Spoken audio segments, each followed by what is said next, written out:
दोस्तों, इस वीडियो में हम बात करने वाले हैं एक बहुत ही इम्पॉर्टेंट ब्रेकिंग न्यूज़ के बारे में। अगर आपने कनाडा की परमानेंट रेजिडेंसी वीज़ा अप्लाई किया हुआ है या करने के लिए सोच रहे हो, तो ये वीडियो आपके लिए बहुत ज़्यादा इन्फॉर्मेटिव हो सकता है। लेकिन आगे बढ़ने से पहले आज के दिन विजयदशमी बहुत ही इम्पॉर्टेंट दिन है, तो आप सभी को विजयदशमी की बहुत-बहुत शुभकामनाएँ। दशहरा की बहुत शुभकामनाएँ। आई होप ये दिन आपके लिए बहुत इम्पोर्टेंट होगा क्योंकि बुराई पे अच्छाई की जीत के रूप में हम विजयदशमी को मनाते हैं। चलिए, हम आगे बढ़ते हैं। जैसा कि कनाडा की परमानेंट रेज़िडेंसी अप्लाई करना और वीज़ा लेना दोनों ही अलग-अलग चीज़ें होती हैं और बहुत लोगों का ड्रीम होता है कि कनाडा की पीआर अप्लाई की जाए और वीज़ा भी लिया जाए।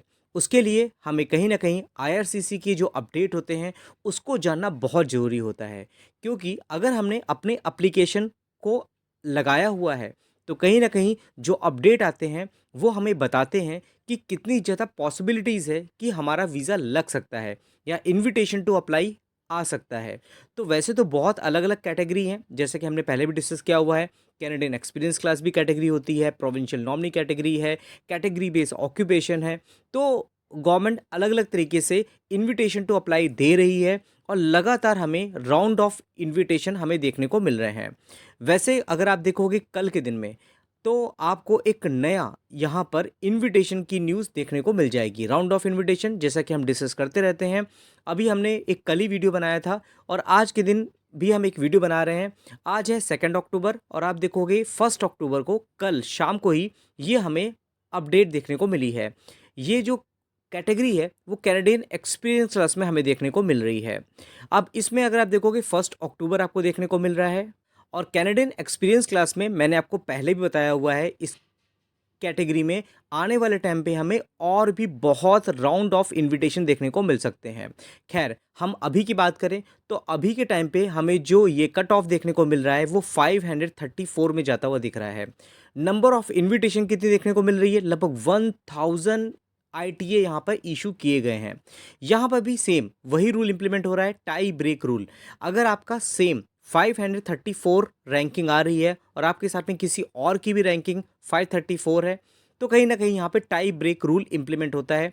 21 फरवरी के पहले जिन लोगों ने अप्लाई किया हुआ है उसकी रैंकिंग 534 है, तो उनको ज़्यादा प्रायोरिटी दी जाएगी। आपने अगर अभी अप्लाई किया है, आपकी 534 रैंकिंग है, तो कहीं ना कहीं आपका नंबर बाद में आएगा।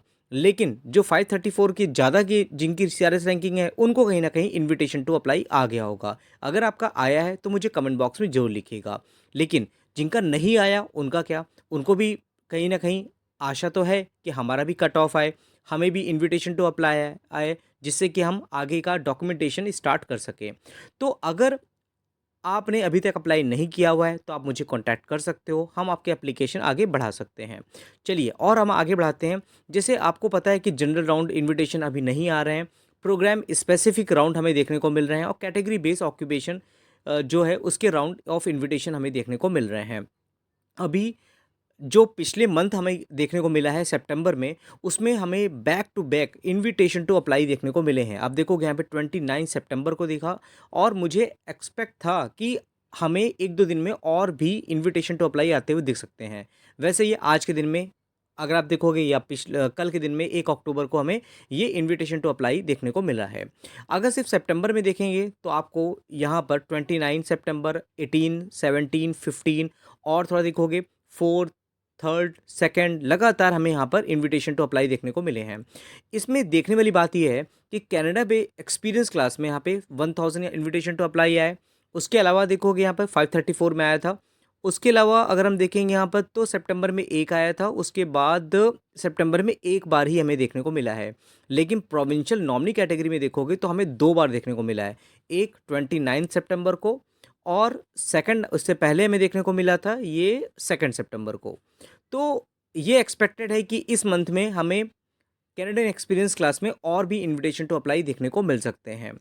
तो ये तो था दोस्तों प्रोविंशियल नॉमिनी कैटेगरी का, एक्सपीरियंस क्लास का। अभी हमें कैटेगरी बेस्ड ऑक्यूपेशन में भी हमें इनविटेशन आते हुए दिख सकते हैं। तो नेक्स्ट किसका नंबर होगा मुझे कमेंट बॉक्स में जरूर बताइएगा। किस ऑक्यूपेशन का, किस कैटेगरी में हमें इनविटेशन टू अप्लाई आते हुए दिख सकते हैं।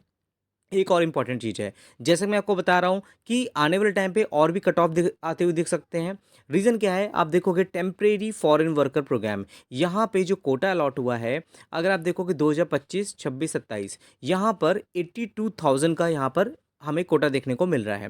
मतलब इतनी एप्लीकेशन की गवर्नमेंट को रिक्वायरमेंट है, जिसमें अगर हम मोटा-मोटा देखें अभी तक, तो लगभग 21,000, 22,000 हमें यहाँ पर अभी इन्विटेशन टू अप्लाई आते हुए दिखे हैं। अभी भी काफ़ी ज़्यादा एप्लीकेशन है जो हमें पिक होती हुई दिख सकती है। लगभग अगर हम यहाँ से माइनस करते हैं तो 60,000 तक, तो 58,000 बोल सकते हैं, तो हमें यहाँ पे देखने को मिल सकता है। तो अगर गवर्नमेंट ज़्यादा एप्लीकेशन उठाएगी, ज़्यादा आईटीए देगी, तभी हमें ये जो इनका कोटा है वो फिल होता हुआ दिख सकता है। नहीं तो आने वाले टाइम पे और भी ज़्यादा इन्विटेशन टू अप्लाई आएँगे। तो ये जानना इम्पोर्टेंट होगा, 2026 का, 27 का गवर्नमेंट का प्लान हमें इस तरह से देखने को मिल रहा है। अब बहुत लोग ये सोचेंगे कि मेरा नंबर कब आएगा? हमें कैसे अप्लाई करना चाहिए? तो देखिए, कैनेडियन एक्सपीरियंस क्लास में अगर आप ऑलरेडी कनाडा में क्वालिफ़िकेशन आपने ले रखी है, लास्ट 3 ईयर में अगर आपके पास 1 ईयर का एक्सपीरियंस है, तो आप कैनेडियन एक्सपीरियंस क्लास में अप्लाई कर सकते हो। यहाँ कुछ एलिजिबिलिटी क्राइटेरिया होता है, कैनेडियन वर्क एक्सपीरियंस आपको ये देखने को मिल रहा है। लैंग्वेज एबिलिटी की बात करते हैं, आपको देखने को मिलेगा। एजुकेशन आपकी कनाडा में है, और उसके अलावा आप देखोगे तो आपका जो ऑक्यूपेशन है, मतलब जिसमें आप जॉब कर रहे हो, वो टियर 0, 1, 2, 3 कैटेगरी में आनी चाहिए। ये बहुत इंपॉर्टेंट है। अगर आप किसी ऑक्यूपेशन में जॉब कर रहे हो कनाडा में, तो आपको ज़रूर चेक करना चाहिए कि आप जिस प्रोफाइल में जॉब कर रहे हो वो टियर 0, 1, 2, 3 में आता है या नहीं आता है। तो आप चाहो तो मुझे रिज्यूमे भेज सकते हो, मैंने अपना नंबर नीचे मेंशन कर दिया है। आप अपना रिज्यूमे फॉरवर्ड करोगे, और अगर आप एलिजिबल होते हो, अगर आप क्वालिफाई कर रहे होगे, तो आप मेरे थ्रू भी आगे प्रोसेस करवा सकते हो। उसके अलावा अगर आप फुल टाइम जॉब कर रहे हो, 30 आवर पर वीक आपका यहाँ पे फुल टाइम एक्सपीरियंस होना चाहिए। 1 साल में फुल टाइम 1560 आवर होते हैं। अगर आप पार्ट टाइम जॉब कर रहे हो, तो 15 घंटे पर वीक आप यहाँ पे जॉब कर रहे हो, तो कहीं न कहीं 1 साल 24 मंथ आपने काम किया हुआ है यहाँ पर, तो आपका 1 साल के पॉइंट आप यहाँ पे क्लेम कर सकते हो। तो ये सब चीज़ें होते हैं। Full time at more than 1 job, अगर आप एक जॉब से ज़्यादा किसी और कंपनी में काम करे हुए हो फुल टाइम, तो आपको ये जानना होगा 30 hour a week for 12 month at more than 1 job, तो आपको 1 ईयर फुल टाइम काउंट होगा, 1560 घंटे आपके होने चाहिए। तो आई होप दोस्तों ये वीडियो आपके लिए हेल्पफुल हुई होगी। वीडियो अच्छा लगा हो तो लाइक का बटन दबा के अप्रिशिएट जरूर करिएगा। जितना हो सके लोगों से शेयर करिएगा, जिससे और भी ज़्यादा इन्फॉर्मेशन लोगों तक पहुँच सके। और अगर आप और भी ऐसे ही वीडियो डेली बेसिस पे देखना चाहते हो, तो चैनल को सब्सक्राइब करना मत भूलिएगा। कंक्लूजन दोस्तों, मैं आपको हमेशा बोलता हूँ, जब तक आप रेस में नहीं रहोगे तो आप जीत नहीं सकते हो। तो आपको कहीं न कहीं अप्लाई करना पड़ेगा। जब तक आप अप्लाई नहीं करोगे, तो आपके आईटीए आने के चांसेस नहीं होंगे। तो आपको अपना इवैल्यूएशन कराना चाहिए, आपको अपनी एलिजिबिलिटी चेक करवानी चाहिए। अगर आपके पॉइंट बन रहे हैं और आप एलिजिबल हो, तो आपको अपने एप्लीकेशन डालनी चाहिए। जभी आपके चांसेस होंगे कि आपका आईटीए आए, आपका वीज़ा लगे और आपकी जो ड्रीम है वो फुलफ़िल हो सके। तो ठीक दोस्तों, फिर मिलते हैं नेक्स्ट वीडियो में, तब तक के लिए थैंक यू।